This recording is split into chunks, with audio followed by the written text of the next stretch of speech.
each one of you. I, Pragati Singh, on behalf of Grads International School, welcomes you to today's workshop on communicable diseases and encephalitis by our principal ma'am, Mrs. Aditi Basuror. This workshop is organized as per the instructions by DIOS Gautam Buddha Nagar in relation to drive the communicable disease control campaign from 1st of October to 31st October.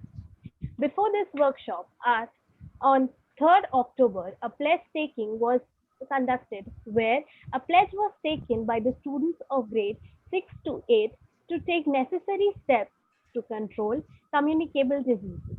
Moving forward, I would like to call our principal ma'am, Mrs. Aditi Basuro. She is a veteran educationist who stands dedicated and committed to the promotion of child-centered, holistic, and integrated and inclusive education. She has conducted successful workshops for teachers, students, parents, and all stakeholders in the field of education at Delhi University, Bhagat Singh College, IIT Delhi, Army Institute of Education, ITS Engineering College, etc. She believes that art and aesthetics should go hand in hand with science and mathematics, skill building, and value education to make this world a beautiful place to live in and to live a happy and contented life. Ma'am, over to you. Thank you so much for these good words, Pragati. And I'm honored.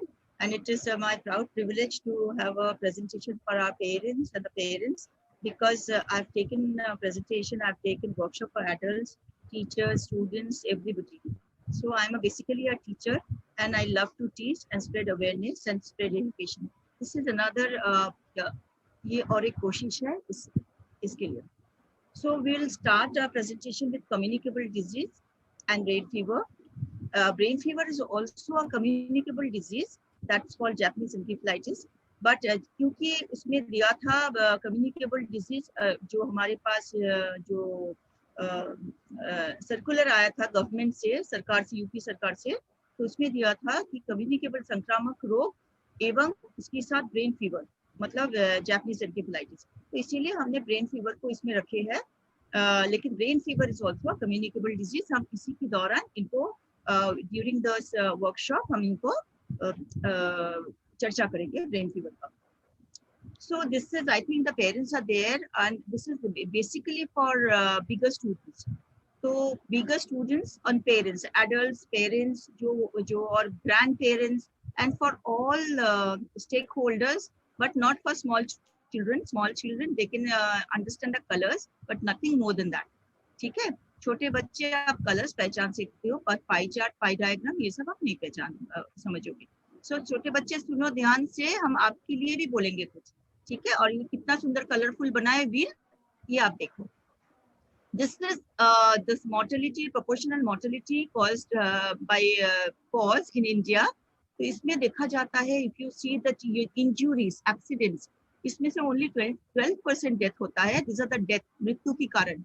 और देखा जाता है हृदय मतलब हृदय रोग में 26% लोगों का जान जाता है जबकि कैंसर में मात्र 7% लोगों का जान जाता है और जो डायबिटीज शुगर के कारण 2% और बाकी जो ये बीमारियां है संक्रामक बीमारियां है कम्युनिकेबल और डिजीजेस के कारण 28% ये होता है लोगों का जान जाती है.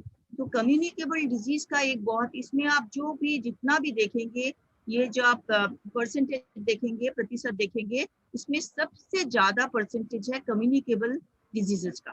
कम्युनिकेबल डिजीज संक्रामक रोग मतलब संक्रामिक होके जो रोग जाता है उसको ही संक्रामक रोग बोलते हैं. I will come to that. इसमें सबसे ज्यादा लोगों का जान जाता है संक्रामक रोगों से. नॉन संक्रामक असंक्रामक रोग नॉन कम्युनिकेबल डिजीजेस का में भी चर्चा करूंगी क्योंकि उसमें उसकी पहले आप अगर देखेंगे असंक्रामित रोगों से 13% लोगों का जान जाता है. ठीक है जो संक्रामित लोग नहीं है अदर देन कार्डियोवास्कुलर डिजीजेस हृदय रोग छोड़िए उसमें 13% लोगों का जान जाता है. तो हम इसका भी एक चर्चा करेंगे इसके कारण क्या है एक स्लाइड में. तो एनसीडी नॉन कम्युनिकेबल डिजीजेस जो विश्व की असंक्रामक कारण रोगों के कारण जाने वाली मौत, सबसे उसमें एक नंबर है टोबाको, तंबाकू। चाहे वो सिगरेट हो, चाहे वो गुटखा इस तरह की चीज हो, चाहे वो हुक्का हो। आजकल एक फैशन चले हुए है हुक्का बार, ठीक है। हुक्का बार मतलब हुक्का लोग सोचते हैं हुक्का पानी के अंदर से टोबैको आता है, इसीलिए उसमें टोबैको का कोई इफेक्ट नहीं रहता है हुक्का में, जबकि ये गलत है। I'll prefer to speak.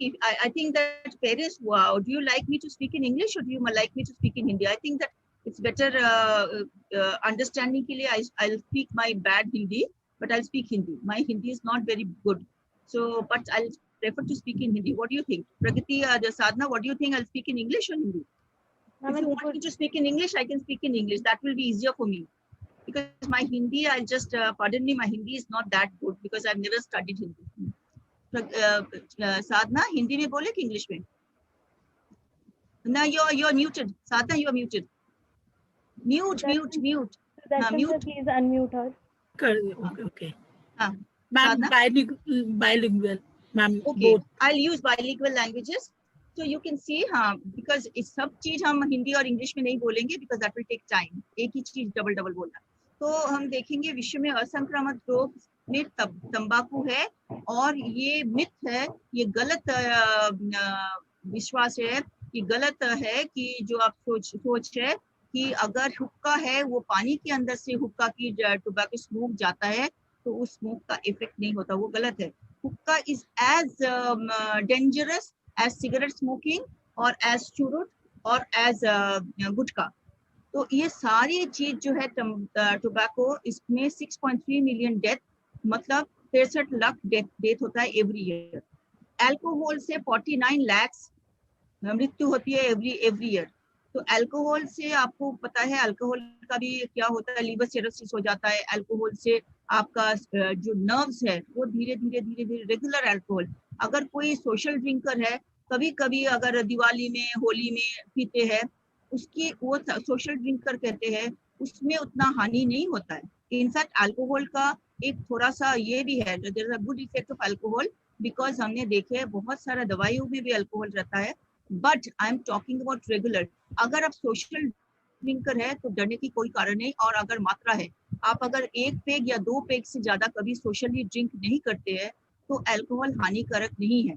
लेकिन अगर कोई रेगुलर ड्रिंक करते हैं और रेगुलर 1 पेग से ज्यादा ड्रिंक करते हैं, उनके लिए मृत्यु का कारण बन सकती है अल्कोहल, और इससे लिवर सिरोसिस होता है, नर्वस ब्रेकडाउन होता है, नर्व की प्रॉब्लम होता है, और अल्कोहल लोगों का चिंतन शक्ति और लोगों का जो सैनिटी जो है वो खत्म कर देते हैं।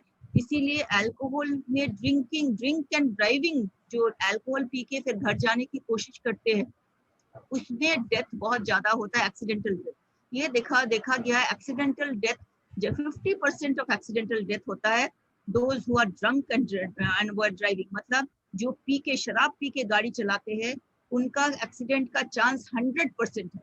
मींस जो शराब पी के गाड़ी चलाते हैं उनका एक्सीडेंट होने का चांस 100% है, मतलब एक्सीडेंट होना नहीं होना, उनका जान से बच जाना एक बहुत बड़ी कारण है। अनहेल्दी डाइट, और अगर कोई सोशली भी ड्रिंकर है, विदेश में नियम है, अमेरिका में एवं यूरोपियन कंट्री में नियम है, because they go to party and drink, वो सोशल ड्रिंकर कहते हैं, वो ठंडा की देश है, तो उसमें drinking is very important for them, because alcohol शरीर को गर्म रखते हैं, तो विंटर में उन लोग पूरा साल भर ठंडा रहता है, सो दे ड्रिंक। बट एक नियम है उनका, if they go to a party and drink, उसके बाद गाड़ी चलाने के लिए एक आपको नॉन ड्रिंकर पहचान के रखना पड़ेगा, बिकॉज गाड़ी चलाने के लिए जो एक व्यक्ति अपने से वो ये करते हैं कि वॉलंटियर करते हैं दोस्तों में कि आज तुम लोग पियो, आज मैं नहीं पीऊंगी, या तो हस्बैंड वाइफ में वाइफ बोलते हैं हस्बैंड को आज तुम पियो, आज मैं नहीं पीऊंगी। और विदेशों की बात कर रही हूँ, हमारे देश अभी उतना नहीं है, हमारे देश में मतलब औरतें कम ही पीते हैं या पीते नहीं है, बहुत मतलब ठंडा जगह में या तो बहुत लोअर वर्ग में या हायर सोसाइटी में मिडिल क्लास औरतें जनरली नहीं पीते, तो उसमें देखा जाता है। अदरवाइज विदेश में जो हस्बैंड को बोलते हैं, वाइफ बोलते हैं मैं गाड़ी चलाऊंगी, आप आज यू कैन ड्रिंक, और द हस्बैंड सेज आज आप पीजिए, मैं आज गाड़ी चलाऊंगी, means drinking and driving is not in their culture. जबकि हमारे देश में drinking and driving is a culture, इसमें से बहुत ज्यादा डेथ होता है। अनहेल्दी डाइट, जो हमारे खाने पीने का चीज में जो है अनहेल्दी जो डाइट है, बाहर से पकोड़ा सकोड़ा खा लिए, कुछ भी खा लिए, कभी भी खा लिए, यह अनहेल्दी डाइट, स्पेशली बाहर से चीज खाना, इसके लिए भी एवरी ईयर 49 लाख जान जाती है जो कंटामिनेटेड फूड है। आई एम नॉट टॉकिंग अबाउट जो पकोड़ा अच्छे जगह से खाएंगे तो उसपे से डेथ नहीं होता है। और इनफैक्ट आई प्रेफर डीप तला हुआ चीज, डीप फ्राइड चीज बाहर से खाना अच्छा है, बल्कि जो सब्जी और अदर थिंग, गोलगप्पे जिसमें वाटर होता है, वो चीज खाने की जगह जो डीप फ्राइड चीज बाहर से खाना इज बेटर। समोसे पकोड़े खाना अच्छा है, because they are deep fried, तो उसमें बैक्टीरिया वायरस मर जाते हैं, बैक्टीरिया मर जाते हैं, लेकिन प्रोटोजोआन्स मर जाते हैं। लेकिन जो पानी वाला चीज है, गोलगप्पे और भी बाकी जो पानी वाली चीज है, जिसमें सब्जियां, जिसमें पानी रहता है, उसके कारण ये डिजीज होता है, इसमें कॉन्टामिनेशन होता है, इन्फेक्शन होता है, उसके कारण 49 लाख हर एक साल में मृत्यु होती है। फिजिकल इनएक्टिविटी मतलब शारीरिक अक्षमता, शारीरिक अक्षमता से भी हर एक एवरी ईयर 32 लाख डेथ होती है। संक्रामक रोग क्या है, मैं आप ये पढ़ सकते हैं, मैं हिंदी इंग्लिश दोनों में लिखी हूँ, so that you can read it. I am not going to read it, I am telling you some in very simple language is what is communicable disease. Communicable disease is something that communicates or can be infected from one person to another, जो एक व्यक्ति से दूसरे व्यक्ति या एक जीव से दूसरे जीव का हो सकता है। मतलब कोई भी इंसान को अगर कोई बीमारी हो और वो फैल सकता है, वो एक व्यक्ति से दूसरे व्यक्ति को हो सकता है, उसी को कम्युनिकेबल डिजीज बोलते हैं। और इसकी मतलब नहीं व्यक्ति से व्यक्ति नहीं, खाने से भी कम्युनिकेबल डिजीज होता है। खाना की मैंने जो बोली हूँ, कोई भी food, water, dust, soil, air, even आपको मैं बताऊंगी जो इससे अलावा जो अबायोटिक थिंग्स है, फर्नीचर, दरवाजा जो हम पकड़ते हैं, उसमें से भी कैसे कम्युनिकेबल डिजीज स्प्रेड होता है आपको बताएंगे। तो कम्युनिकेबल डिजीज बेसिकली जो एक व्यक्ति से, एक एनिमल से दूसरे एनिमल या दूसरे व्यक्ति या एनिमल से व्यक्ति को मतलब होता है, एक से जो फैलता है, फैलने वाला डिजीज है, तो उसको कहते हैं कम्युनिकेबल डिजीज। ये महामारी विज्ञान है। कम्युनिकेबल डिजीज के लिए आपको 3 चीज चाहिए, एक होस्ट चाहिए, एक पैथोजन, पैथोजन कहते हैं उसी को जो बीमारी करने वाले कीटाणु को पैथोजन कहते हैं। Pathogen is the microbe which causes the disease. So बीमारी पैदा करने वाले चीजों को, माइक्रोब को पैथोजन कहते हैं। और पैथोजन किसको अटैक करते हैं? पैथोजन अटैक करते हैं होस्ट को। होस्ट कौन होता है? होस्ट जो बीमार पड़ते हैं, मतलब इंसान। इस दौरान में इंसान बोलती हो, एनिमल का भी रोग होता है, होस्ट एनिमल या इंसान, ठीक है। पेड़ों को भी रोग होता है, तो पौधा भी होस्ट हो सकता है। पैथोजन इज द माइक्रोब और बीमारी पैदा करने वाले कीटाणु, ठीक है, या तो बीमारी पैदा करने वाले जो एलिमेंट होता है उसको पैथोजन। एनवायरनमेंट, उसके लिए पैथोजन को ग्रो करने के लिए एक एनवायरनमेंट चाहिए, या तो ट्रांसफर होने के लिए, जिसको बोलते हैं कम्युनिकेट करने के लिए, एक दूसरे से जाने के लिए एक एनवायरनमेंट चाहिए, या तो एक मीडियम चाहिए, उसको हम बोलते हैं एनवायरनमेंट, ठीक है। ये तीनों की संगम से डिजीज बनता है कम्युनिकेबल डिजीज। सो कैसा होता है ये रोग गतिशीलता की संचयन, या तो डायनेमिक्स ऑफ डिजीज ट्रांसमिशन, ये कैसा होता है? ये जो है सोर्स ऑर्गेनिज्म होता है जो बीमार है, उस ऑर्गेनिज्म से जो बीमार पड़ सकता है, ससेप्टेबल होस्ट लिखा हुआ है। मतलब क्या है? जो बहुत स्वस्थ है, जो जिसका जैसे कि यूथ है, या जिसका इम्यूनिटी बहुत हाई है, तो उनको बीमार पड़ने का चांसेस कम है, लेकिन पड़ सकता है। सो जैसे कि for example malaria human being में होता है, उसी तरह जो पर पशुओं को कुछ बीमारी होता है, फॉर एग्जांपल थ्रश रोग जो होता है वो पशुओं में, गाय में, भैंस में होता है, तो थ्रश ह्यूमन बीइंग में नहीं होता है। So it is susceptible host कौन है? गाय, भैंस, इन लोग ससेप्टेबल होस्ट है। इसी तरह कुत्तों में कुछ रोग होता है, वो कुत्तों का होता है, ह्यूमन बीइंग में नहीं होता है। So those are the susceptible host. और जो बीमारी ह्यूमन बीइंग का होता है, वो human being is the susceptible host. Source of organism जो माइक्रोब है, और मीन्स ऑफ ट्रांसमिशन, जैसे वो ट्रांसमिट होता है, मतलब जैसे एक व्यक्ति से दूसरे व्यक्ति को जाता है। ट्रांसमिशन दो तरह का हो सकता है, एक है प्रत्यक्ष प्रसारण, मतलब डायरेक्ट ट्रांसमिशन, और इनडायरेक्ट ट्रांसमिशन, अप्रत्यक्ष प्रसारण। ठीक है, तो एक डायरेक्ट प्रसारण किसको कहेंगे? डायरेक्ट प्रसारण है डायरेक्ट कांटेक्ट। ठीक है, हाथ जैसे एक से दूसरे व्यक्ति का कांटेक्ट। हम लोग इसमें इंसान की बीमारी बात कर रहे हैं, तो हम लोग खाली जो वेक्टर्स है उसकी चर्चा करेंगे, और बाकी हम ह्यूमन बीइंग की चर्चा ही करेंगे। ह्यूमन बीइंग में डायरेक्ट कांटेक्ट मतलब हग करने से, पकड़ने से, छूने से कुछ कुछ बीमारी होता है। फॉर एग्जांपल लेप्रेसी, कुष्ठ। कुष्ठ जो है आपको छूने से होता है, लेकिन एड्स जो है, AIDS, एड्स, एड्स की बीमारी आपको छूने से, हैंडशेक करने से नहीं होगा, लेकिन कुष्ठ की बीमारी आपको हैंडशेक करने से ही होगा। स्किन एंड आई इन्फेक्शन, मानिए हमारे स्किन इन्फेक्शन है या कंजंक्टिवाइटिस है, लोग क्या कहते हैं, मतलब बहुत सारे गलतफहमी भी आपका दूर करेंगे साथ साथ। जब आई इन्फेक्शन होता है, कंजंक्टिवाइटिस दो तरह का होता है, एक है एलर्जिक कंजंक्टिवाइटिस जो कम्युनिकेबल नहीं है, डॉक्टर आपको बोल देते हैं, उसमें आंखों में एक फोड़ा टाइप का होता है और आंखों के अंदर, और वो एकदम रेड कर देता है। आई am not talking about the style, एक आंखों के नीचे जो लिड में इसमें फोड़ा होता है वो नहीं है, एक आंखों के अंदर जैसे गोल मोती है आंखों की, उसके आसपास एक छोटा सा बिंदी जैसा, ब्लिस्टर जैसा होता है, फुंसी जैसा, और आंख लाल होता है। That is that is not communicable, that is an allergy. वो एलर्जी अभी इस समय बहुत बच्चों का होता है, तो आपको डॉक्टर को दिखाना पड़ेगा, डॉक्टर बताएंगे ये आपका एलर्जी है या कंजंक्टिवाइटिस है। अगर आपकी कंजंक्टिवाइटिस है तब ये बीमारी डायरेक्ट ट्रांसमिशन से होता है। तो इसके लिए जो व्यक्ति, उनको काला चश्मा पहनने से वो बच जाएंगे, दूसरे बच जाएंगे, वो सही नहीं है। या कोई अगर उसकी तरफ, आंखों की तरफ देखेंगे उनका कंजंक्टिवाइटिस हो जाएगा, that is also not true. हम लोग क्या बोलते हैं, अरे हमारे आंखों की तरफ मत देखो, उसकी आंखों की तरफ मत देखो, अरे मेरा भी हो जाएगा, आंख लाल हो जाएगा, ये गलत बात है।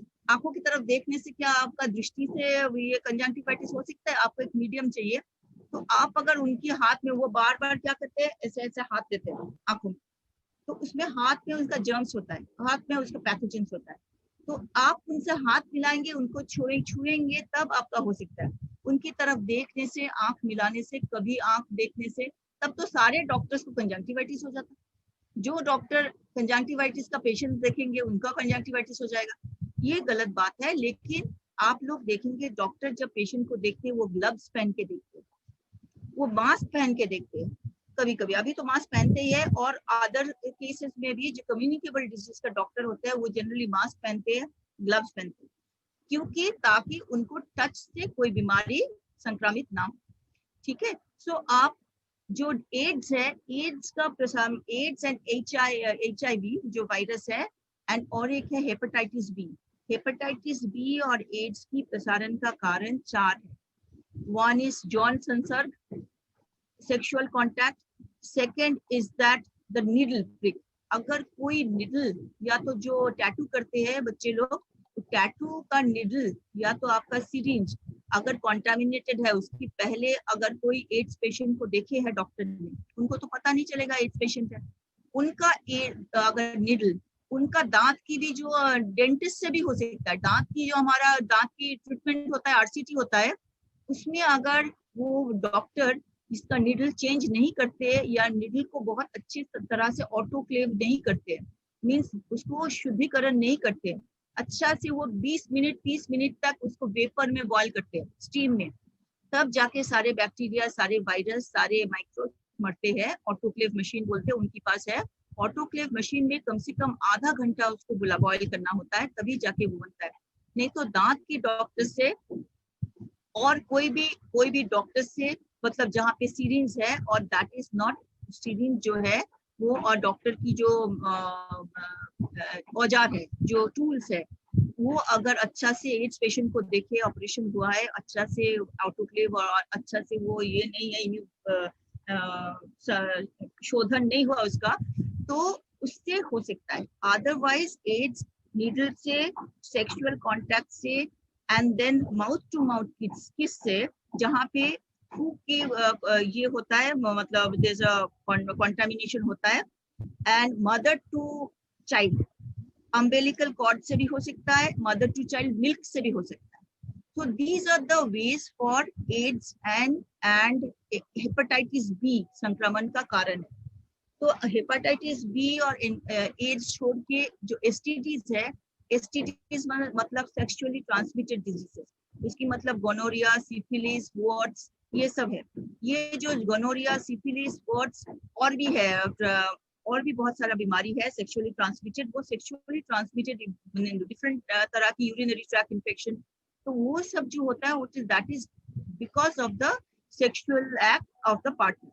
एंड अदरवाइज ये एसटीडीज हाथ छूने से और हग करने से, पकड़ने से, छूने से, हैंडशेक करने से नहीं फैलता है.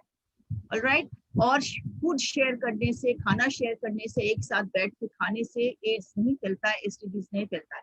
बट लेप्रेसी फैलता है. Leprosy patient has to be isolated like covid patient. उनको आइसोलेट करना पड़ता है क्योंकि उनका छूने से लेप्रेसी पेशेंट से लेप्रेसी हो जाता है, तो उनको आइसोलेट करना पड़ता है. सेम विद द मैं आप फिर से और भी जब आएगा बताऊंगी. फिर ड्रॉपलेट इन्फेक्शन, कोविड-19 को भी आपको पता है, कोविड-19 भी डायरेक्ट कांटेक्ट से होता है. यू नो, 6 फीट का दूरिया रखना पड़ेगा, 6 गज की दूरी. और दूसरी बात है ड्रॉपलेट इन्फेक्शन. ड्रॉपलेट इन्फेक्शन, कोविड-19 ड्रॉपलेट इन्फेक्शन से होता है, आपको पता है. रेस्पिरेटरी इन्फेक्शन जैसे कि न्यूमोनिया, ब्रोंकाइटिस, टीबी, ये सारे जो है रेस्पिरेटरी इन्फेक्शंस है, ये भी ड्रॉपलेट इन्फेक्शन है. ड्रॉपलेट से, even whooping cough droplet infection से हो सकता है. डिप्थेरिया ड्रॉपलेट इन्फेक्शन से हो सकता है. मेनिंजाइटिस एंड फ्लू भी ड्रॉपलेट इन्फेक्शन से. मतलब ड्रॉपलेट क्या है, मतलब छींकना या खांसना, खांसना या छींकना, इसको कहते हैं ड्रॉपलेट इन्फेक्शन. इसमें से ड्रॉपलेट जो है आपके अंदर की जो ये है म्यूकस है, वो म्यूकस चारों तरफ फैल जाता है. उस म्यूकस में आपका बहुत सारा वायरस, बहुत सारा रहता है और बैक्टीरिया रहता है, उसमें से दूसरे का हो जाता है. कॉन्टैक्ट विद सॉइल, मिट्टी की संस्पर्श से भी होता है, जैसे कि वर्म्स, कीड़ा मिट्टी से आता है ज्यादातर, और जो ढका हुआ नहीं है खाना रहता है उसमें से भी कीड़ा आ सकता है. टिटनस मिट्टी से आता है. एस्केरिस इज आल्सो अ कीड़ा, बड़ा बड़ा जो लंबा लंबा कीड़ा होता है नूडल टाइप का, तो वो उसको बोलते हैं एस्केरिस. एकदम बड़ा बड़ा लंबा लंबा व्हाइट कलर का नूडल टाइप का कीड़ा होता है, उसको एस्केरिस, वो भी मिट्टी से आता है, उसका अंडा मिट्टी में रहता है. Through skin pricks, skin pricks के बारे में आपको बोले हैं, त्वचा को चुभने के माध्यम से. जैसे कोई अगर कुत्ता काट लेंगे तो आपका त्वचा तो हर्ट होगा ना, ओपन हो जाएगा. ओपन त्वचा मतलब आपका जो स्किन ओपन हो जाएगा काटने से, उसके अंदर से आपका जो अगर कुत्ता काटेगा तो आपको रैबिस हो सकता है. HBV मतलब hepatitis B virus. Hepatitis B virus भी स्किन पिक से होता है, मैं बोली नीडल पिक से हो सकता है. एनकेफेलाइटिस भी नीडल से हो सकता है. डेंगू और मलेरिया भी प्रिक से होता है, लेकिन नीडल से नहीं, वो मच्छर की अपना काटने से होता है. मच्छर क्या करते हैं, अपना प्रोबोसिस जो है वो एकदम सीधा आपकी स्किन में घुसा देते हैं, अंदर घुसा देते हैं ब्लड तक, तो आपकी ब्लड में वो इन्फेक्शन डाल देते हैं. जो प्रोटोजोआंस है, डेंगू की जो वायरस है, मलेरिया की जो प्रोटोजोआंस है, प्लाज्मोडियम, वो आपकी स्किन के अंदर मतलब पिक करके ब्लड के अंदर डाल देते हैं. ट्रांसप्लेसेंटल वर्टिकल मीन्स नाल के माध्यम से, मतलब प्लासेंटा जो है, मदर की जो प्रेग्नेंट वुमन या मदर की जो प्रेग्नेंट लेडी है बिफोर बर्थ, प्लासेंटा के माध्यम से भी इन्फेक्शन होता है. वो जैसे hepatitis B virus, AIDS virus, TORCH syndrome. TORCH syndrome are the ones which are all syphilis, gonorrhea, जो टीनियासिस, ये सारे जो है उसको कहते हैं टॉर्च सिंड्रोम. इट्स मोस्टली ये comprises of the syndrome जो sexually transmitted है, and asexually transmitted such कुछ syndrome है, उसको भी टॉर्च सिंड्रोम कहते हैं.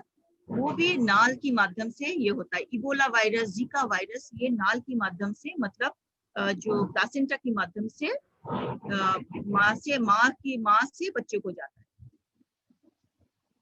Indirect transmission. अच्छा, मैं बोले जा रही हूँ, पढ़ाते जा रही हूँ, तो if you have any question so far you can ask. Direct transmission के बारे में कुछ क्वेश्चन है, आप पूछ सकते हैं. और लास्ट में आपके लिए कुछ एक्टिविटीज है, मजेदार एक्टिविटीज है, तो धीरज रखिएगा, धैर्य रखिएगा। आपके लिए भी कुछ एक्टिविटीज, बच्चों की तरह एक्टिविटीज है। सुदर्शन, सबको अनम्यूट कर दो if anybody has any question direct transmission को लेकर। सो फार अभी जितना तक बोले हैं, कोई क्वेश्चन है किसी का? नहीं तो हम आगे बढ़ेंगे। सुदर्शन, सबको अनम्यूट करो। Yes, ma'am. I have allowed everyone to unmute. No, ma'am. No, ma'am. I not question. No, ma'am. No, ma'am. No, ma'am. जिसको नो बोलना है वो चुप रहो। जो यस बोलोगे वही बोलो। नो बोलना नहीं है। Not, it's not allowed to say no. Direct no बोलना नहीं है। कोई क्वेश्चन है तो वो बोलेंगे, बाकी नो मैम बोलने की जरूरत नहीं। ठीक है, I'll wait, I'll count 3. If there's any question you can ask about these, anything you can ask, because I'm basically a biology teacher, 11-12 की biology teacher थी। मैं MET स्कूल में, विश्व भारती में बायोलॉजी पढ़ाती थी, क्लास 11-12 की स्टूडेंट की। 9, 10, 11, 12 को बायोलॉजी पढ़ाती थी, तो इसीलिए आप हमें क्वेश्चन पूछ सकते हो, कोई भी क्वेश्चन पूछ सकते हैं, ये मेरा ही सब्जेक्ट है। Okay, so we'll move to the next. We'll move to the indirect transmission. This is more important. Indirect transmission is direct transmission was also very important. Indirect transmission is also important. There's a very important thing about indirect transmission, that is पापा कुछ किसी की बात कर I'm asked to unmute.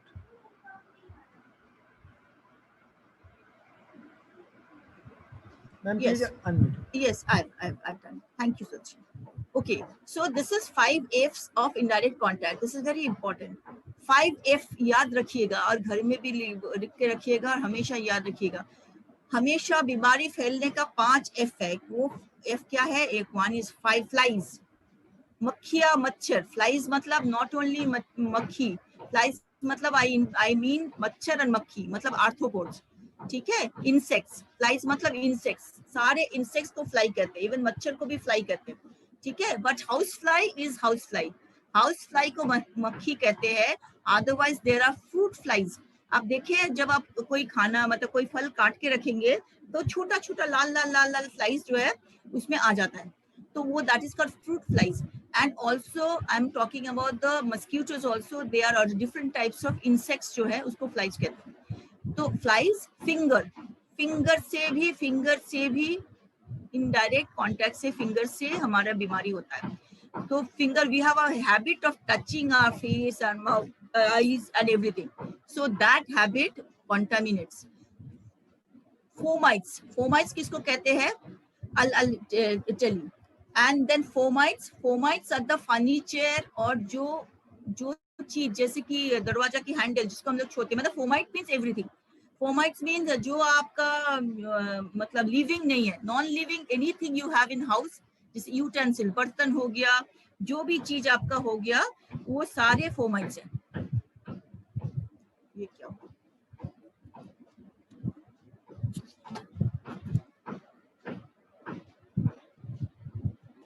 हाँ, what happened? हाँ, सो fomites हो गया आपका सारे जितना भी बर्तन, furniture, sofa, bed, even bed linen means bed linen, ये सारे from. What is happening Sudarshan? देखो कहाँ से हो रहा है? From your keyboard only. Keyboard से? ओके, अच्छा, तो देन फूड से होता है, फ्लूइड से होता है। Food and waterborne diseases, food and waterborne diseases क्या है?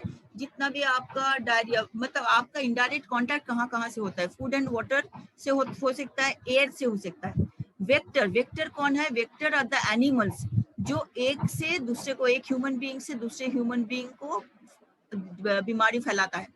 लेकिन स्लीपिंग सिकनेस करके अफ्रीका में एक बहुत भयंकर डिजीज होता है, उसका वेक्टर का नाम है CC fly.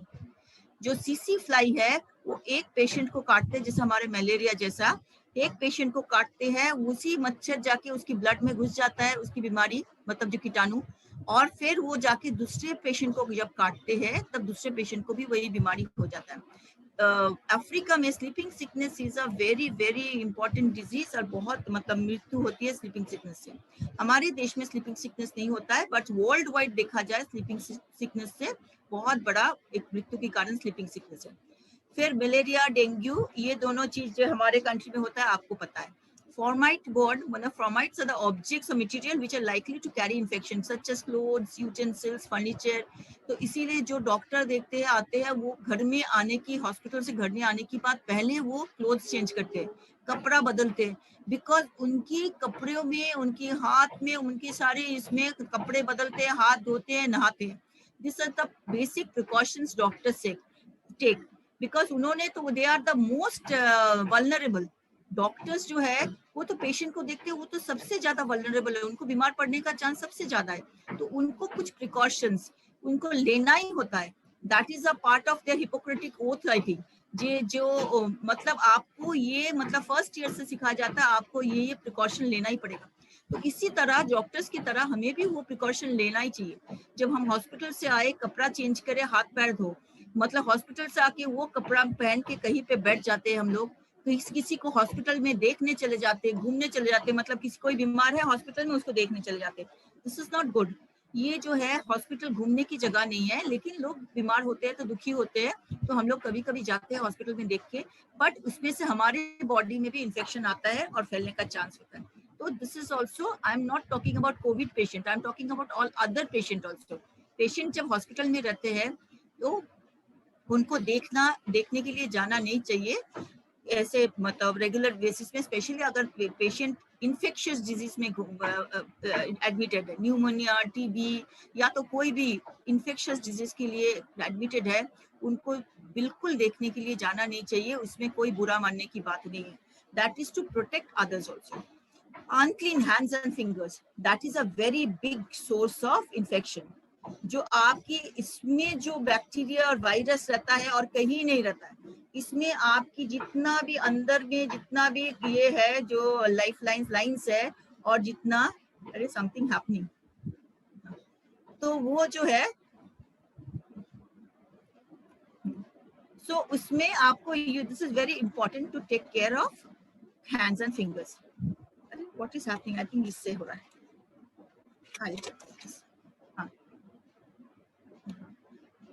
Next, infectious diseases, influenza जो है, फ्लू जिसको बोलते हैं, इन्फ्लुएंजा, ये सारे infectious diseases, chicken pox, mumps, measles, rubella and meningitis, encephalitis, most of them has got vaccination.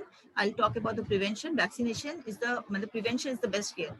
Even आप लोग को पता है कि फ्लू का भी, इन्फ्लुएंजा का भी वैक्सीनेशन है।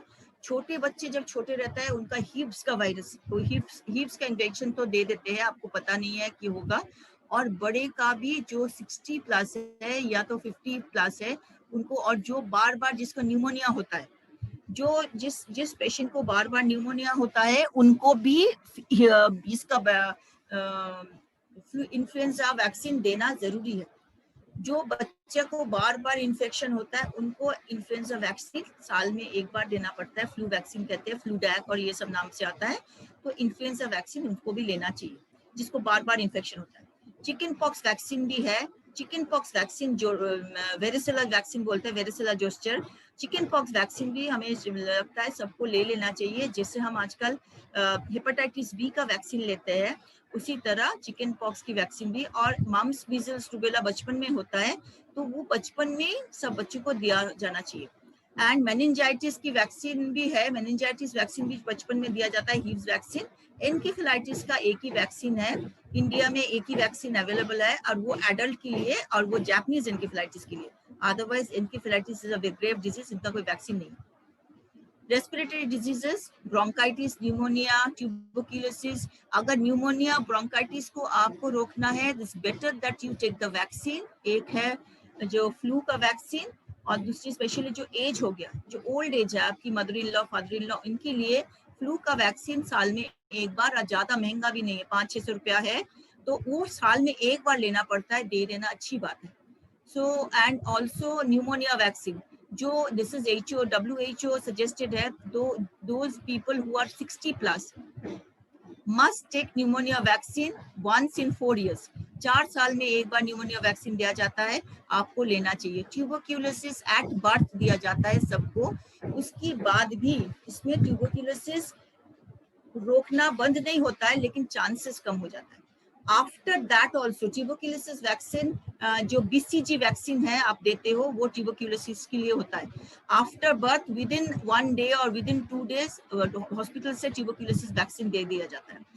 उसमें से छोटे बच्चों का तो ट्यूबरक्यूलोसिस होने का बचता है, लेकिन बड़ों का नहीं बचता है। छोटे बच्चे जो अपुष्टि मीन्स मैल न्यूट्रिशन से और जो ऐसे जगह में रहते हैं जहाँ पे गंदगी ज्यादा है, बस बस्ती में रहते हैं, तो वो जगह जहाँ बस्ती में रहते हैं और क्लटर्ड और डर्टी प्लेस में रहता है, उनको ट्यूबरक्यूलोसिस होने का चांसेस ज्यादा है। तो ट्यूबरक्यूलोसिस वैक्सीनेशन लेने के बाद भी ट्यूबरक्यूलोसिस हो सकता है। Tuberculosis is curable, TB curable होता है, और टीबी का patient, number of TB patient it's much larger than a Covid patient. Do you know that? Covid से हम लोग डर रहे हैं, कोविड कर रहे हैं, सब घर में बैठे 6 महीना से, बट हमारी जो टीबी पेशेंट है वो बहुत बहुत इससे कोविड से ज्यादा इन्फेक्टेड है, और इन्फेक्शस भी कोविड से ज्यादा है टीबी।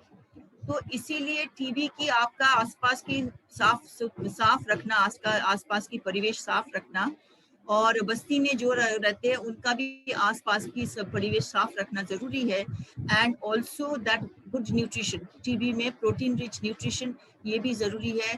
टीबी का डॉट्स करके दवाई आता है, अगर टीबी सस्पेक्ट है तो मतलब खांसी हो रहा है, बुखार हो रहा है बहुत दिन से, 9900 बुखार हो रहा है, बुखार कम ही नहीं हो रहा है, साथ में खांसी है, definitely go to a doctor and get the tuberculosis test done. And आपका अगर टीबी टेस्ट में पॉजिटिव मिला, तुरंत आप एंटीबायोटिक शुरू कीजिए।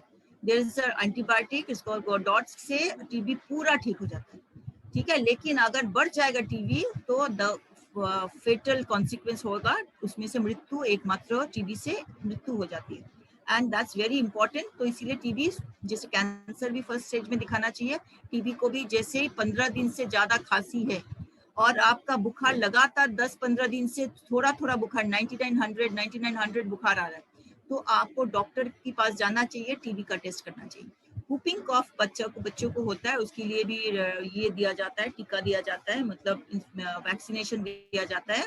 और बड़ों का हुपिंग कॉफ कमी दिखा जाता है, बड़ों का अगर हुपिंग कॉफ हो जाता है तो वो फेटल है। Acute respiratory infections, acute respiratory infections कोई भी इन्फेक्शन, जैसे कि हमारा कोविड, सार्स जो है, कोविड जो है, ये सब जो है Covid, you know it is a type of SARS only. Severe SARS, what is the full form of which is the severe and severe respiratory syndrome, ऐसा कुछ है। Severe SARS, severe and acute respiratory, याद आ गया। S for severe, A for acute, R for respiratory, S for syndrome, severe acute respiratory syndrome। तो SARS, Covid, ऐसे और भी बीमारियां है जिसमें से ब्रीदिंग ट्रबल होता है, बुखार होता है, 2000 रेस्पिरेटरी इन्फेक्शन, वो सारे जो है एक्यूट ARI के अंडर आता है। और एक बात है कि जो आपको एस्मा है, ESMA is not because of infection, it is an allergy. ESMA किससे हो रहा है आपको आइडेंटिफाई करना पड़ेगा। ESMA is not infection, ESMA infection नहीं है। एस्मा से डरना नहीं है, एस्मा पेशेंट से जिसका रेगुलर बचपन से सांस की बीमारी है, सांस फूलता है और डायग्नाइज हो गया इसका एस्मा है, तो एस्थेमा है, जिसको एस्थेमा भी आप बोलते हैं, जिसको एस्थेमा है या एस्मा है, वो this is not a infectious disease, वो एलर्जी से होता है, किसी को कुछ से किसी को कुछ से। तो एलर्जी जो बाहर में जब धूल उठता है, बाहर जी जब हे फीवर होता है, सीजन चेंज में, टेम्परेचर चेंज में उनको बचा के रखना है, ठीक है। तो आप ये ESMA is not a communicable disease, ये याद रखिएगा, ये एलर्जी है। किससे ये एलर्जी हो रहा है एस्मा के लिए, ये पहचान करना, डॉक्टर दिखाना जरूरी है। Then intestinal diseases, communicable diseases, ये सब जो है नाम है, ये इंटेस्टिनल, इसमें से डायरिया, कॉलेरा, टाइफॉइड, ये सब बहुत, फूड पॉइजनिंग, एमीबियसिस मतलब डिसेंट्री, हिंदी में एमीबियसिस और डिसेंट्री को क्या कहते हैं, दस्त तो डायरिया को कहते हैं, डिसेंट्री को क्या कहते हैं, पेट में बहुत जोर से दर्द होता है और फिर आपको मतलब you need to go to toilet, ठीक है। और फिर से मतलब हमेशा दर्द नहीं रहता है, हमेशा पतला, ये भी पैखाना भी नहीं होता है, लेकिन जोर से दर्द होता है, हमेशा पेट में दर्द और उसके बाद you feel like going to toilet. So that is called amoebiasis and this is most predominant disease सबका, हम लोग का 100% इंडियंस का amoebiasis अमीबा है इंटेस्टाइन में। और इसको ये अमीबा अगर इससे बढ़ जाता है तो amoebiasis आपका हो जाएगा। ये अमीबा की ये मेट्रोजिल देते हैं, डॉक्टर दवाई देते हैं, उसके बाद ठीक हो जाता है, लेकिन बाहर की खाने से, हवा से और बाकी चीज़ों से, फिर से पानी से, स्पेशली पानी से, इवन आरओ वाटर से भी, इवन वो क्या बोलते हैं, कौन सा आपका ये गार्ड, क्या एक्वा गार्ड की पानी से भी एमीबियासिस हो सकता है। तो एमीबियासिस का सबसे ये है, पानी अच्छा पीजिए, शुद्ध पानी पीजिए, तब कम चांस है। और जब भी एमीबियासिस बढ़ता है तभी एमीबियासिस का दवाई खाना चाहिए ये। अदरवाइज कॉलेरा आजकल थोड़ा बहुत कम हो गया, पहले बहुत होता था कॉलेरा को क्या कहते हैं, व्हाट इज इन हिंदी, क्या कहते हैं कॉलेरा को, क्या कहते हैं हिंदी में? अरे ऑन करना पड़ेगा माइक ऑन करना पड़ेगा, माइक ऑन करना पड़ेगा, you have to put your mic on. जो भी बोल रहे हो साधना, माइक म्यूटेड है, म्यूट अनम्यूट करो, अरे अनम्यूट करो। हाँ अभी बोलो। हाँ what are you saying ma'am? हैजा क्या लगता है? हैजा, food poisoning, amoebiasis, taeniasis is flatworm infection. ये बाहर की जो मांस खाते हैं उनका होता है टीनियासिस, और स्पेशली मांसाहारी लोगों का होता है, स्पेशली विदेशियों को ज्यादा होता है। अमेरिका में taeniasis is very common problem, flatworm से इन्फेक्शन से होता है। एस्केरिसिस, हुकवर्म इन्फेक्शन में हमारे यहाँ बहुत ज्यादा है, बच्चों में बहुत। ये बाहर की चीज जो खाते हैं तो उसमें हुकवर्म, स्पेशली वो road side fruit, road side bhujia, road side खाना, road side paratha, road side जो भी खाएंगे उसमें एस्केरिसिस और हुकवर्म इन्फेक्शन होने की बहुत ज्यादा चांस है। तो इसीलिए आपको हुकवर्म के लिए भी, वर्म इन्फेक्शन के लिए भी कम से कम साल में 3 बार से 4 बार आपको टैबलेट खाना पड़ेगा, क्योंकि ये एस्केरिसिस हुकवर्म इन्फेक्शन हम सब का है। सारे इंडियंस जो नदी के किनारे रहते हैं, जो जमुना के किनारे रहते हैं, Jamuna is full of this worms, hookworms, तो उनका होता है। So you have to be careful. और बच्चों को और अपने को गवर्नमेंट से फ्री मिलता है ये दवाई, और हम स्कूल में भी एक बार दिए थे ये दवाई। तो ये जो अगर हमें मिलता है हम बच्चों को दे देते हैं, आप लोग को दे देते हैं, जब भी मिलता है गवर्नमेंट से भेजता है। तो this medicine that is worm की डीवर्मिंग मेडिसिन, ये साल में 4 बार, 3 महीना बाद डीवर्मिंग मेडिसिन खाना जरूरी है। इट्स वेरी इंपॉर्टेंट, नहीं तो एनीमिया हो जाएगा बच्चों को और भी बहुत सारा बीमारी हो जाएगा। Alright, so mosquito borne disease is very important. आपको पता है malaria, dengue, filariasis and brain fever, Japanese encephalitis, Zika, तो ये सारे मस्क्यूटो से होता है।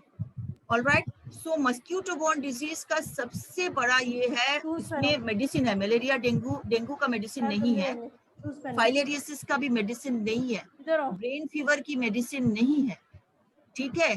तो ये सब का मेडिसिन, जीका का मेडिसिन नहीं है, मलेरिया का मेडिसिन है, क्विनाइन है, लेकिन मेडिसिन के अलावा अगर मस्क्यूटो को भी आप खत्म कर दे तब बीमारी नहीं होगा। So you have to see that आप मस्क्यूटो को कैसे बाइट ना करने दे, मस्क्यूटो के अपने शरीर में कैसे ना बैठने दे, दिस इज वेरी इंपॉर्टेंट। अभी जो सीजन आ रहा है, इसीलिए गवर्नमेंट ने बोले हैं अभी मस्क्यूटो बढ़ने वाला सीजन है। जब भी सीजन चेंज होता है, गर्मी से विंटर होता है, मस्क्यूटो अचानक बहुत बढ़ जाता है। दिवाली की टाइम में और दुर्गा पूजा की टाइम में, दशहरा की टाइम में मस्क्यूटो बहुत बढ़ जाता है, ऑन फ्लाइज भी बढ़ता है, कीड़ा भी बहुत बढ़ जाता है। इस समय कीड़ा से, मस्क्यूटो से अपने आप को बचाने के लिए जरूर फुल स्लीव्स कपड़ा पहनिए, फुल स्लीव बच्चों को पहनाइए, बच्चों को जरूर फुल स्लीव कपड़ा पहनाइए, फुल पैंट, फुल शर्ट, और जितना ढक सकते हैं, गले में भी डीप कट नहीं, गला भी जितना ढक सकते हैं उतना ढक के रखिए, ताकि मस्क्यूटो हाथ में, पैर में, पीठ में बैठे तो काट नहीं पाएंगे, ठीक है, उसका कपड़ा रहेंगे। तो इसीलिए फुल स्लीव पहनाना जरूरी है। So this is the season, remember this is the season. इसीलिए आप लोग को बार बार बोल रहे हैं, जो मस्क्यूटो से बचने वाला सीजन है, बचना है, प्रिवेंशन एंड कंट्रोल, ये आपके लिए एक्टिविटीज है। अभी सबको अनम्यूट कर दो। पेरेंट्स की एक्टिविटी है प्रिवेंशन कंट्रोल, पेरेंट्स आप बोलेंगे, और जो फ्रेंड्स है यहाँ पे फ्रेंड्स आप बोलेंगे, बच्चे भी बोल सकते हैं कभी कभी। पहले मम्मी पापा का चांस है, उसके बाद बच्चों की चांस है, ठीक है, पहले मम्मी पापा, उसके बाद बच्चों का चांस है। ऑलराइट, सबको अनम्यूट कर दो सुदर्शन, सबको अनम्यूट कर दो। All parent can unmute. लेकिन जो Sudarshan, the rule of the game, अभी हम गेम खेलेंगे, rule of the game is अगर एक साथ जो चिल्लाएंगे, जो बच्चा चिल्लाएंगे उनको म्यूट कर देना। जो बच्चे एक साथ चिल्लाएंगे, जो बच्चे एक साथ नॉइस करेंगे, हंगामा करेंगे, शोर मचाएंगे, उनको म्यूट कर देना, ठीक है? बच्चे शोर नहीं मचाता है। और अभी first question to the parents, you have to identify what is he doing. ये क्या कर रहा है, ये गलत कर रहा है, सही कर रहा है, ये क्या कर रहा है?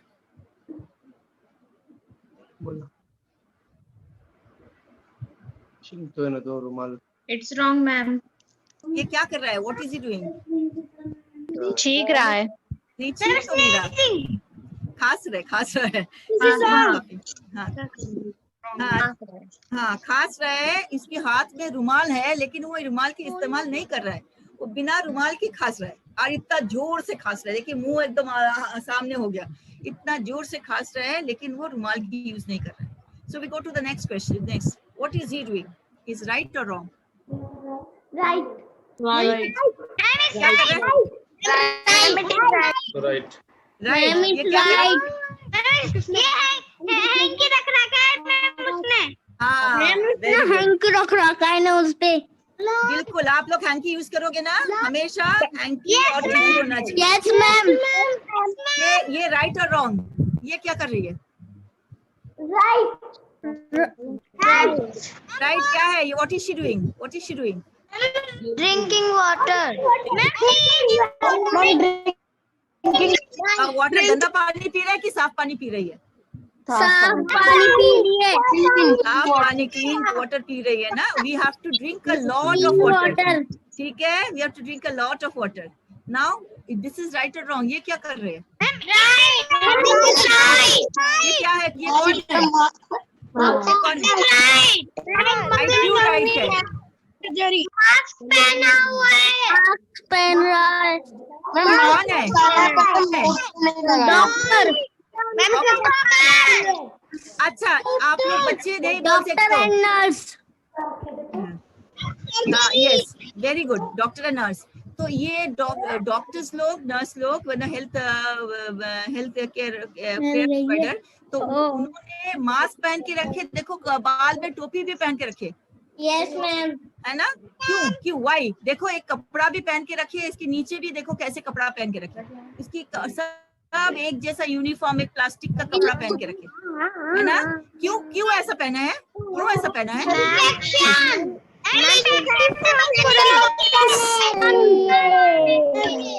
किसकी प्रोटेक्शन के लिए? किसकी प्रोटेक्शन के लिए? किसकी प्रोटेक्शन? किसकी प्रोटेक्शन? खुद की प्रोटेक्शन के लिए। अपने प्रोटेक्शन के लिए। और मानो ये मास्क नहीं पहने और ये या तो इसका टोपी नहीं पहने और सर्जरी कर रहा है, किसी का सर्जरी मतलब क्या? ऑपरेशन कर रहा है, और उनकी कोई बाल वो पेशेंट के पेट में गिर जाए और वो छींक दे पेशेंट के ऊपर और वो खांस दे पेशेंट के ऊपर, ये भी तो इंसान है। तो वो क्या, किसकी रक्षा करना होता है? इंफेक्शन पेशेंट के अंदर चला जाएगा। यस।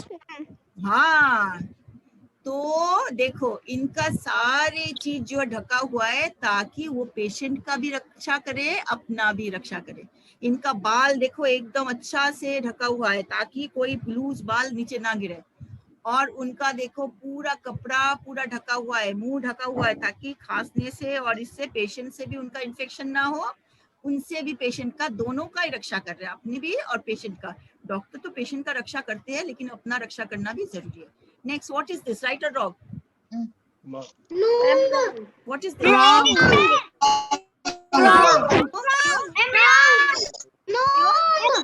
कचरा फेंक रही है।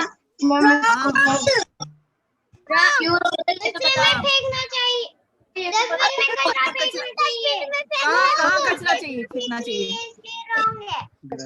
है ना? डस्टबिन से फिर क्या होगा? डस्टबिन से फिर क्या होगा? डस्टबिन में हमारे घर में कचरा भर भर के डस्टबिन भर भर के रख देंगे क्या? तो डस्टबिन से कचरा कहाँ जाएगा? गार्बेज डंप भी तो है ये। कौन सा गार्बेज डंप है? कूड़ेदान में। यस, म्यूनिसिपैलिटी या ग्रेटर नोएडा अथॉरिटी का कूड़ेदान में, ठीक है, कहाँ जाएगा? ग्रेटर नोएडा अथॉरिटी का जो डब्बा रहता है उस डब्बे कूड़ेदान में। Yes, absolutely. ये क्या है? ये राइट है, रॉन्ग है? Wrong. रॉन्ग है इसमें क्या रॉन्ग है? ये किस इसमें क्या रॉन्ग है? ये फिशेस को मैम टायर में रखा है। हाँ, Wrong. क्या रॉन्ग है? क्या बच्चे चुप हो जाओ। टायर में पानी जमा है। हाँ हाँ, तो क्या होगा? Wrong. मस्कीटो पैदा होंगे। उसमें मच्छर आएंगे। टायर में पानी जमा है, उसमें से मस्क्यूटो पैदा होंगे। Absolutely right you are. Tyre में पानी है, उसमें से मस्क्यूटो पैदा होंगे। ये क्या है? मैम मस्कीटो है।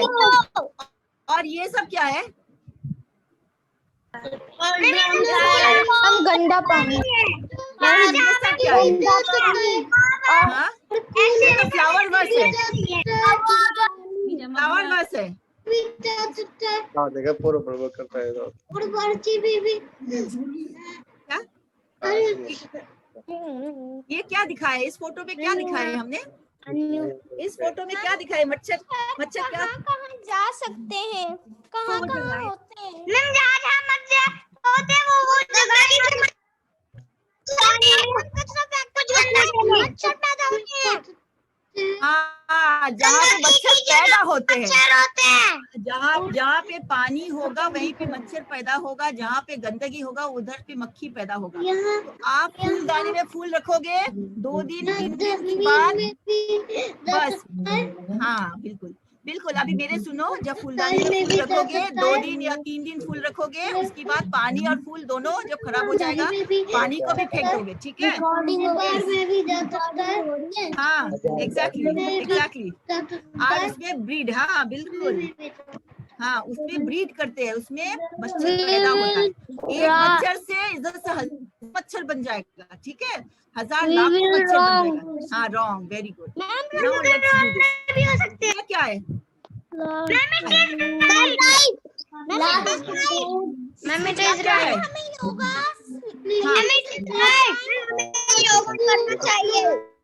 हाँ जी, और हेल्दी फूड खाना चाहिए। ये क्या है? One by one, stop, one by one. First वाला क्या है? योगा करना चाहिए। सेकंड वाला क्या है? सेकंड वाला क्या चाहिए? This is sleeping. हाँ स्लीपिंग। आपको समय से सोना और 8 घंटा नींद की पूरा करना चाहिए, ठीक है? उसके बाद क्या है? थर्ड वाला एप्पल ईटिंग करनी चाहिए। हाँ फ्रूट्स खाना चाहिए, फ्रूट्स एंड वेजिटेबल्स खाना चाहिए। खाते हो fruits and vegetables? Healthy fruits खाने चाहिए। हेल्दी फूड खाना चाहिए। इसके बाद ये क्या है? ये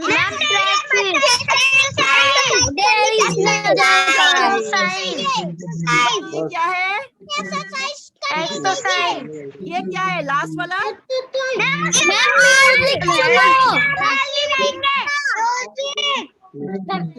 क्या है? ये लास्ट वाला है। लास्ट वाला क्या है? हट क्या होता है?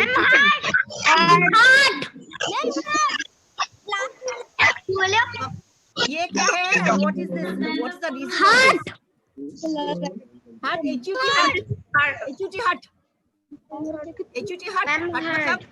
मतलब ये heart. Yes. सपना जी, yes. So we have to take care of our heart. Heart को केयर करने के लिए ये आपको सब करना पड़ेगा, खाने पे ध्यान रखना पड़ेगा। All right. Thank you so much. This अभी देखो मजा आ रहा है। ये क्या है? Yes, ma'am. प्रोटेक्शन। अभी एवरीडे प्रोटेक्शन ये क्या करना चाहिए? ये देखो माइक्रोब जो है यू कैसे ये अच्छे से नहाना चाहिए। हाँ हेड वॉश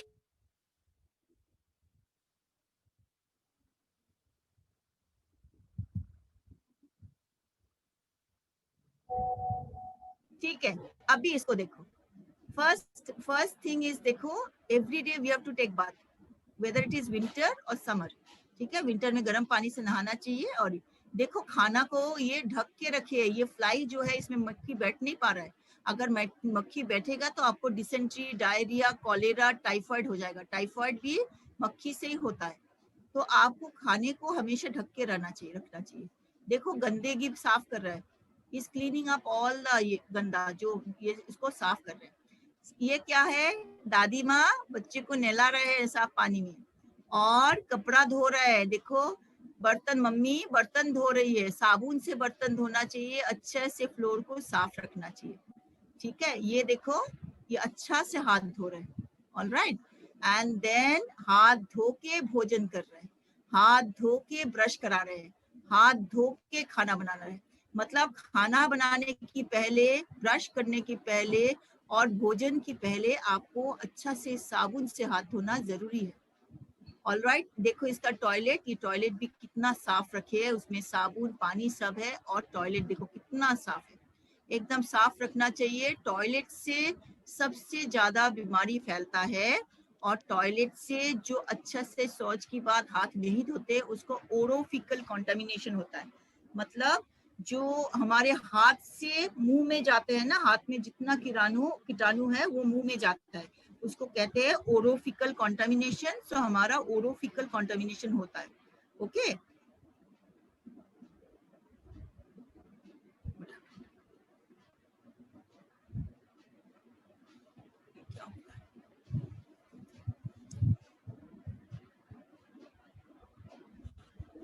नेक्स्ट स्लाइड पे हो जाना। हाँ, so next slide is wash hands often with antibacterial soap and water। ठीक है, ये देखो इन लोग क्या कर रहे हैं, आंख छू रहे हैं। देखो कोई उंगली दांत से ये काट रहे हैं, उंगली ऐसे मुंह में हाथ डाल रहे हैं। देखो, और फिर इधर जो है, इधर एक बच्चा है वो दिख नहीं रहा है, यू कांट सी इट ना। So what do I do, ये इसको ऐसा करते। सो कैन यू सी, ये नाक पे हाथ डाल रहा है ना, नाक पे हाथ डाल रहा है। So this is wrong. So you should not touch your eyes, nose or mouth. Germs spread in this way. ये क्या कर रहे हैं, एक्सरसाइज कर रहे हैं, दौड़ रहे हैं और बेबी सो रहे हैं। तो you should get plenty of exercise and sleep. Drink plenty of water. ज्यादा पानी पीना है और हेल्दी फूड खाना है। देखो कितना फ्रूट्स और कितना सब्जी खा रहे हैं। खाली पिज्जा, बर्गर, चाउमीन ये नहीं खाना चाहिए। ठीक है, फ्रूट्स और वेजिटेबल तो खाना ही चाहिए रोज, एवरी डे। जितना फ्रूट्स वेजिटेबल खाओगे उतनी अच्छी है। Avoid close contact with sick people. जो बीमार है देखो ये बच के रह रहा है बीमार से। तो अगर बीमार है आप उसके पास जाओ ही नहीं। ये जरूरी नहीं है बीमार को देखने के लिए घर में जाना, अरे वो बीमार है उसको देखने के लिए जाते नहीं। जिसका ऑपरेशन होता है उनका भी इन्फेक्शन का चांस बहुत ज्यादा होता है, उनको भी देखने के लिए जाना नहीं चाहिए। और फोन में बात करना, कार्ड भेज देना, या तो अगर फ्लावर अलाउड है तो फ्लावर भेज देना, ठीक है। और आप फोन में बात करो, लेकिन उनको देखने की, उनके पास जाने की जरूरत नहीं है। उनका इम्यूनिटी तब बहुत कम होता है, आपसे उनका बीमारी फिर से बढ़ जाएगा। इसीलिए आई अगेन से हॉस्पिटल में लोगों को देखने के लिए जाने की जो प्रथा है वो अच्छा नहीं है, गलत प्रथा है। और लोग बीमार पड़ने से लोग को देखने की जो प्रथा है वो भी अच्छी नहीं है, वो गलत प्रथा है। देखने के लिए जाना नहीं चाहिए, व्हाट्सएप में पता करना चाहिए जो क्या कैसे है, आप जल्दी ठीक हो जाइए। ठीक है, okay. Cover your nose and mouth with clean handkerchief और टिश्यू व्हेन स्नीजिंग और coughing. Dispose the tissue, use tissue, मतलब जो यूज करेंगे टिश्यू उसको फेंक देना है, उसको रखना नहीं है। आप अगर खांसने और छींकने के लिए कोई टिश्यू यूज किए, उस टिश्यू को फेंक देना चाहिए। ठीक है। When you start to feel the symptoms of flu, जब आपको लगता है आपका बीमार है, बुखार है, आप घर में रहिए, काम पे मत जाइए, स्कूल पे मत जाइए, खेलने मत जाइए, 24 घंटा घर में रहिए। और अगर आपका फीवर चला जाता है उसके बाद आप जा सकते हैं। अगर फीवर फिर भी नहीं जाता है तो डॉक्टर के पास जाइए। ठीक है, स्कूल में नहीं, खेलने के लिए नहीं। पेरेंट्स कभी कभी क्या करते हैं, बीमार बच्चे को स्कूल भेज देते हैं। That is also wrong. School is not hospital. वो बच्चे ऐसे ही बीमार है, बेचैनी है, उसका पेट में दर्द है, सर में दर्द है, वो ऐसे ही बेचैन है, उसके लिए आप एग्जाम के लिए और इसके लिए जबरदस्ती भेज देते हैं, दैट इज नॉट करेक्ट। तो बच्चे और भी बीमार पड़ेंगे और जो कुछ सीरियस कुछ हो जाएगा स्कूल में, तब आपको खुद को परेशानी बहुत ज्यादा होगा। So when the child is sick, आप बिल्कुल बच्चे को स्कूल मत भेजिए, बच्चे को घर में उसका होमवर्क क्लास वर्क करा दीजिए और स्कूल मत भेजिए। This is the prevention is better than cure. ये वैक्सीनेशन चार्ट है, ठीक है, सारे बच्चों को ये वैक्सीनेशन आपने दिए हैं, this is very important. BCG, hepatitis B, ये बर्थ के समय दिया जाता है, हॉस्पिटल से भी दिया जाता है, first dose of hepatitis B. Polio virus, polio भी बर्थ के समय और फिर उसके बाद 6 महीना बाद। डीपीटी, डीटीपी और डीपीटी, वो भी डिप्थेरिया, टिटेनस और पर्टुसिस, तो ये वैक्सीनेशन भी आपको 6 महीना 3 मंथ्स 6 मंथ्स में दिया जाता है। HIV, this is also very important. PCV, pneumonia की वैक्सीन, ये भी बच्चों को दे देने से बच्चों का न्यूमोनिया नहीं होगा। तो ये PCV vaccine is not compulsory vaccine, लेकिन देने से अच्छा है जो अफोर्ड कर सकते हैं। ये सब वैक्सीन की दाम ज्यादा नहीं है, जो फैंसी वैक्सीन है वो ज्यादा नहीं है। इवन दो जो वैक्सीन जो 4 साल में दिया जाता है न्यूमोनिया वैक्सीन, वो भी ज्यादा नहीं है, शायद मैक्सिमम 1000 रुपीज होगा। 4 साल में 1000 रुपया तो आप स्पेंड कर सकते हो। मेरे ख्याल से हेल्थ में, एजुकेशन में और हेल्थ में आप अगर स्पेंड करोगे तो आपकी बच्चों की भविष्य उज्जवल होगा। एजुकेशन में आप फीस नहीं दोगे, बच्चों को बुक्स नहीं दोगे, तो आपको बच्चा का भविष्य कभी उज्जवल नहीं होगा। हेल्थ में आप इन्वेस्ट नहीं करोगे तो बच्चे का उज्जवल भविष्य नहीं होगा। तो education and health are the 2 primary. उसको कपड़ा कम दीजिए, बच्चे को कोई जरूरत नहीं अच्छा महंगा कपड़ा, उसको सिंपल सूती कपड़ा दीजिए, लेकिन एजुकेशन में और हेल्थ में उसका इन्वेस्ट कीजिए, आपको इसका इन्वेस्टमेंट का रिटर्न ज्यादा मिलेगा।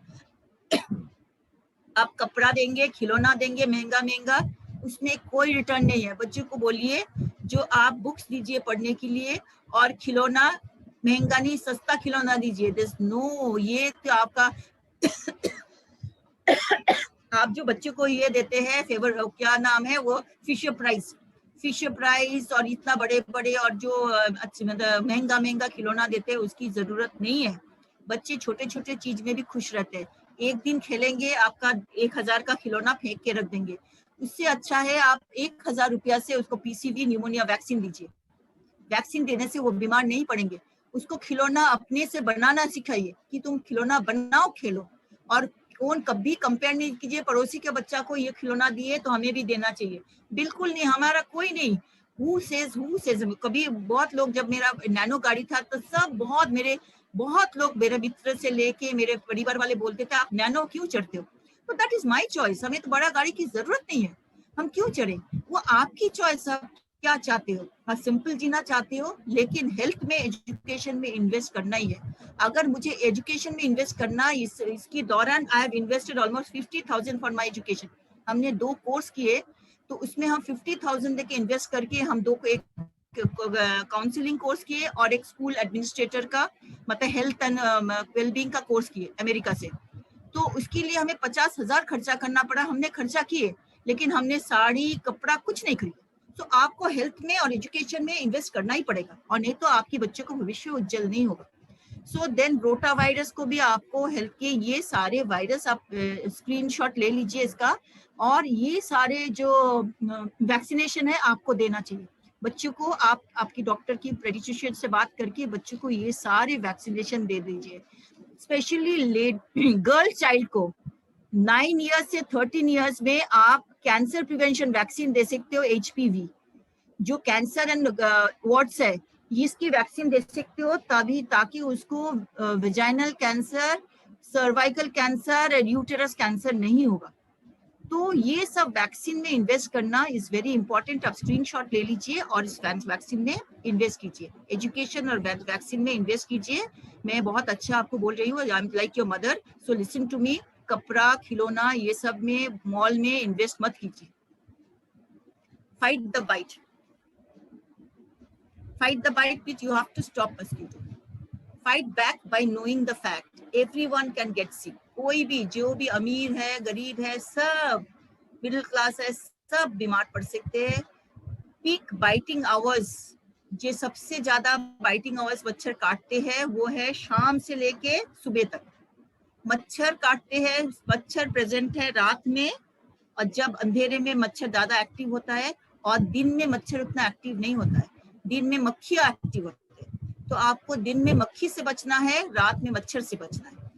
Where a mosquito repellent containing DEET, मतलब डीट है द केमिकल, तो मस्क्यूटो का जो रिपेलेंट क्रीम आता है वो बच्चों को लगा के सुलाइए, बच्चे और उसको लगाइए शाम को जब मच्छर ज्यादा होता है। और शाम की वक्त आप सब घर दरवाजा खिड़की सब बंद कर दीजिए, जैसे भी लाइट बाहर की कम होते जाता है आप सब दरवाजा खिड़की बंद कर दीजिए ताकि मच्छर कम आए। Wear light colour long sleeve shirts and pants, full cover रखिए बच्चे को भी अपने आप को भी। Eliminate standing water wherever mosquito breed, ये तो बच्चे बोले हैं, कभी भी कहीं पे पानी एक दिन से ज्यादा 2 दिन से ज्यादा पानी भर के मत रखिएगा। Change water in bird bath, मतलब जो बर्ड्स को पानी देते हैं, बहुत सारे लोग पानी देते हैं, और कुत्ते की बर्ड्स की पानी जो देते हैं वो एवरी डे, वो आप एवरी डे नहीं हो तो होगा तो एवरी 3 डेज में आप इसको बोल की पानी को बदलिए।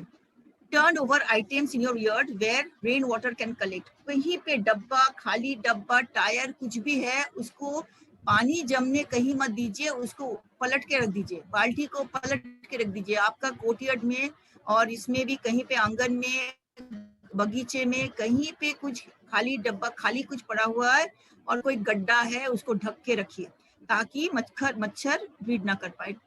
Windows and door should have be tight fitting screens, दरवाजा में या तो आपको फ्लाई एंड मस्क्यूटो का नेट लगाना पड़ेगा, अगर नेट है नहीं है, जैसे मेरे घर में मैं शाम होती है, जैसे शाम होता है तो मैं सारे दरवाजा खिड़की बंद कर देती हूँ, ठीक है। शाम की बाद दरवाजा खिड़की बंद कर दीजिए, फिर रात हो जाता है तब मच्छर आना बंद, बाहर से आना बंद हो जाते हैं, खोल सकते हैं रात में।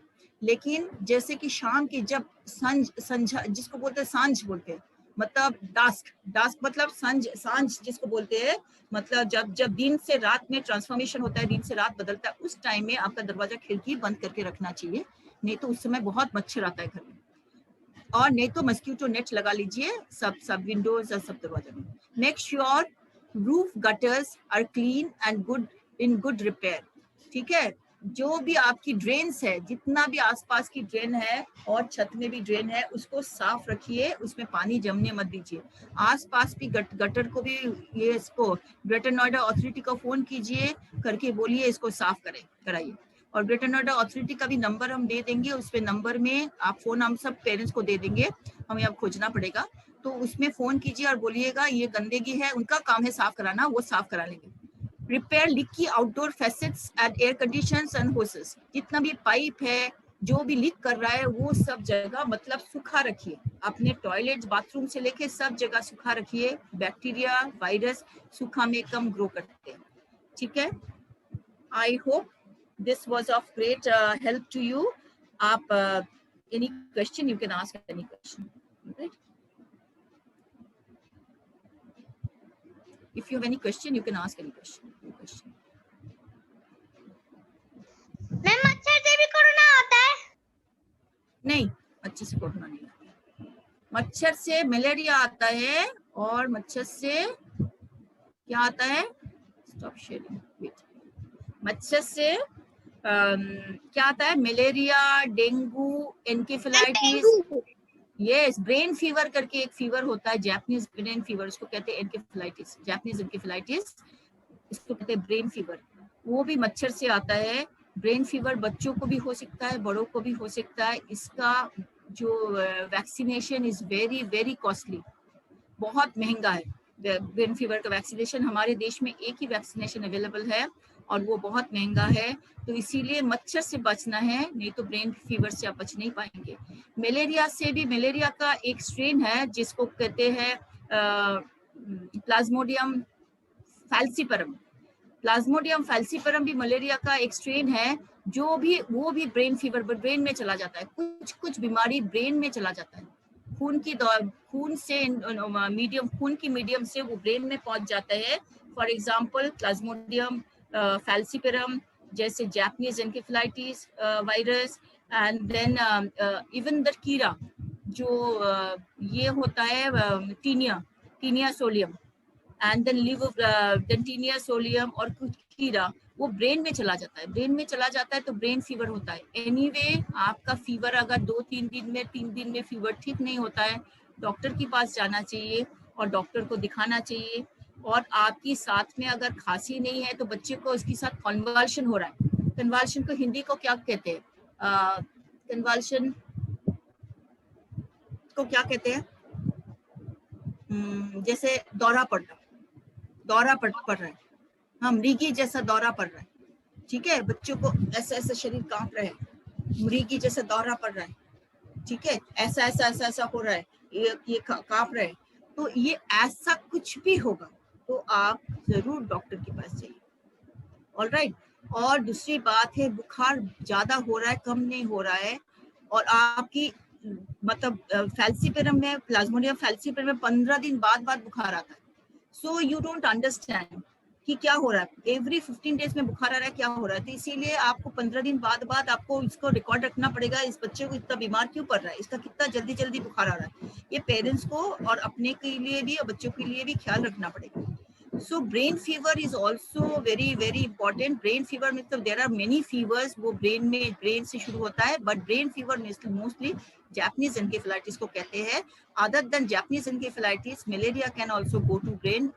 Brain malaria अगर होगा तो brain fever होगा, brain malaria होगा तो बचाना पेशेंट को मुश्किल हो जाता है, बिकॉज एक बार कीटाणु ब्रेन में पहुंच जाता है, पेशेंट को बचाया नहीं जाता है।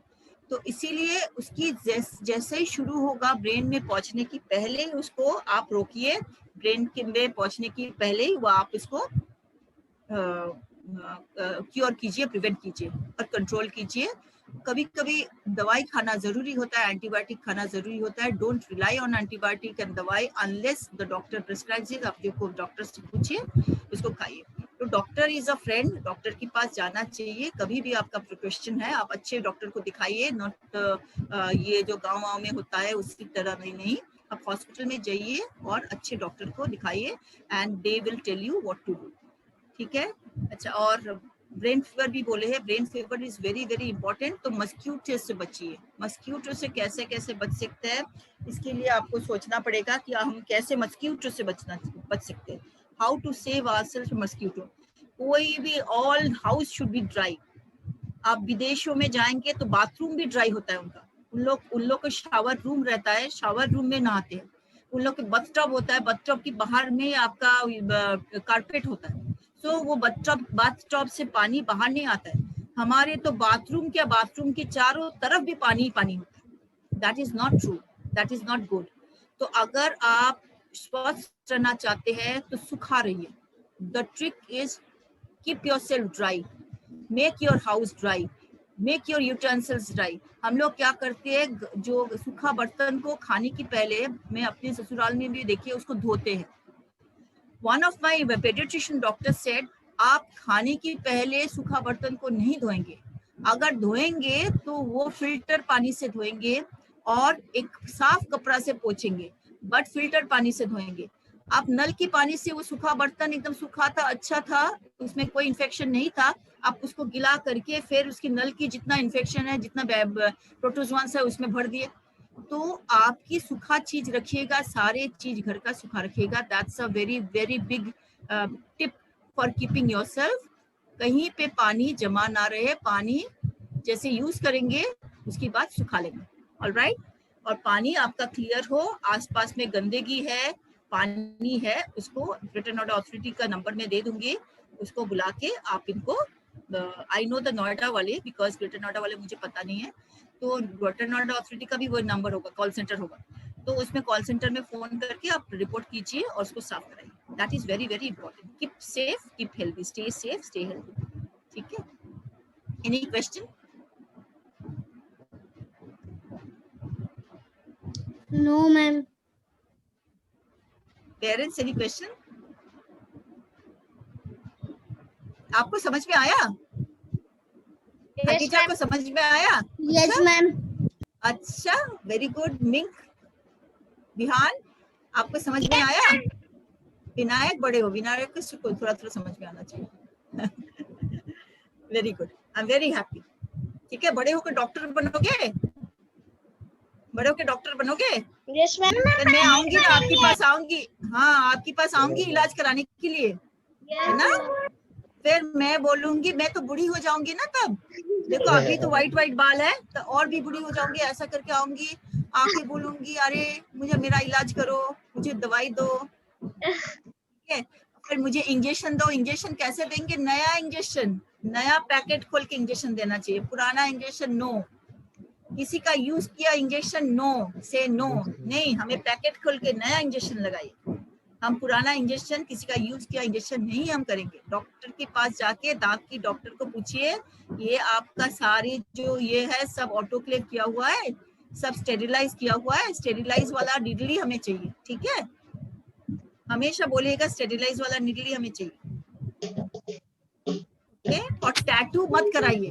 टैटू कराएंगे तो जो टैटू पार्लर, अच्छा बड़ा वाला टैटू पार्लर है, वो दे आर वेरी एक्सपेंसिव। अगर उधर जाके कराना चाहते करा सकते हैं, अदरवाइज टैटू में बहुत दर्द होता है, बट स्टाइल है लेकिन दर्द होता है, और उसमें इन्फेक्शन की चांस है। आपका एड्स से लेके HIV से के लेके बहुत सारा इन्फेक्शन टैटू से हो सकता है, ठीक है? Yes ma'am. ओके, ठीक है। Is there any? So if there is no question, then I'll ask you to go to the next. What is next? Thank you, ma'am, for such an useful and informative workshop. Now, I would like to call upon our academic coordinator, Mrs. Sadhna Kaushik, to give vote of thanks. Over to you, ma'am. Thank you, Pragati ma'am. On behalf of Gratz International School, I, Sadhna Kaushik, would like to thank you for joining us for this workshop on communicable diseases and encephalitis. It was honor to have you in attendance, and I would also like to extend my gratitude towards our principal and today's resource person, Mrs. Aditi Basu Roy, for enlightening and guiding us by her words of knowledge. Thank you so much, ma'am, for Thank you, everybody. an informative and useful workshop. Thank you, each one of you, for sparing time out of your busy schedule to join us. Once again, thank you so much, parents, for your constant support and love for Gratz International School. Your constant participation and love is highly appreciated by Gratz International School. सभी अभिभावकगण का मैं तहे दिल से धन्यवाद करती हूँ और आशा करती हूँ कि आज की वर्कशॉप आपके लिए ज्ञानवर्धक और लाभदायक रही होगी। मैं ग्रैट्स इंटरनेशनल स्कूल की तरफ से आप सभी का प्यार और साथ हमेशा आपका प्यार और साथ हमें हमेशा मिलता रहेगा। धन्यवाद। So much for joining us. Thank you, Sadhna. Thank you, Pragati, and thank you, Sudarshan, ma'am. for helping in this workshop. Excuse me, ma'am. हाँ जी, बोलिए। Mo's mom here, सपना। हाँ, yes, सपना जी, हाँ बोलिए। मैम आपने बहुत अच्छा वर्कशॉप किया। Thank you so much ma'am. Oh, thank you, Mohit. I'll just. Their video is off. Their video is off. Oh, अच्छा, वीडियो ऑफ है। अच्छा। That's why we are not. Actually network issue है ma'am, इसलिए अच्छा, video of करके रखा है। आप लोग को पेरेंट्स जैसे, आप लोग जैसे पेरेंट्स हैं, लेकिन you are like my student only. I have been teaching for 30 years। 30 साल से मैं पढ़ा रही हूँ। Thank you so much. Every time. ठीक है, नमस्कार।